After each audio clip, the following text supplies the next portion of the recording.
Today we are going to start a new chapter, that is chapter number 5, plant reproduction, from your science book. Reproduction, the process by which living organisms produce new organisms of their own kind, is called reproduction. Plants reproduce mostly through seeds. However, some plants also reproduce through stems, roots and leaves. Sexual reproduction in plants. Fertilization. In sexual reproduction, a new individual is produced by the fusion of the male and female gametes. Now let us see this diagram and understand the process of fertilization. In plants, when a ripe pollen grain from the anther, that is male part of the same kind of flower, falls on the stigma, that is female part, it sends out the pollen tube. The tube develops downwards through the style and carries the male gamete to one of the ovules in the ovary. As the male gamete combines with the female gamete in the ovary, a zygote or fertilized cell is formed. This process is called fertilization. So, the fusion of male and female gametes to form a zygote, that is fertilized cell, is called fertilization. Structure of a seed. The outer covering of a seed is called the seed coat. The seed coat protects the seed. It has a tiny hole through which the seeds get water.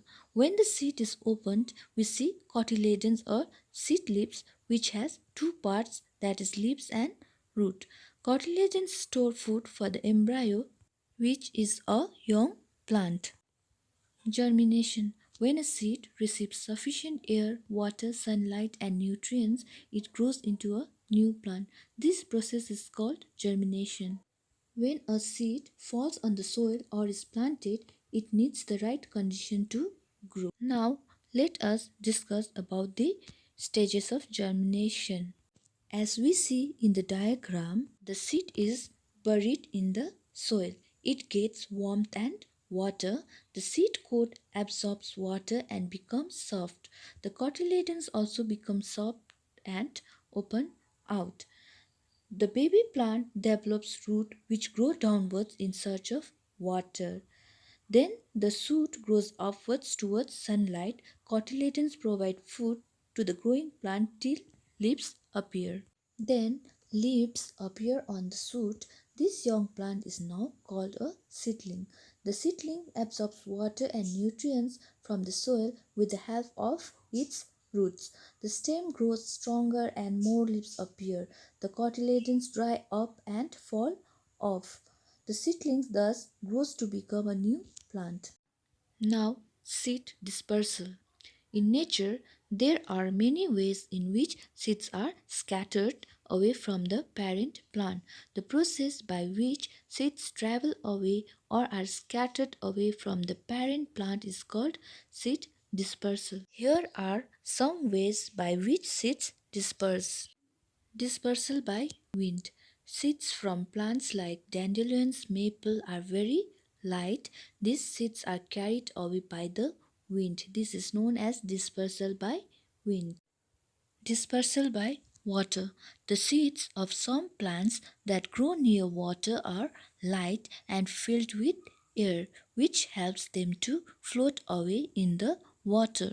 Example, coconut, lotus, etc.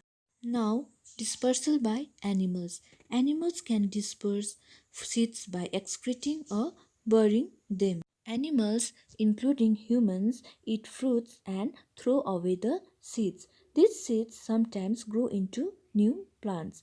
Animals and birds at times eat fruits along with their seeds. The seeds pass through their body as droppings and may grow into new plants. Some seeds have structures such as hooks, like the cocklebur, or are sticky. These seeds stick to the bodies of animals and are carried away to different places.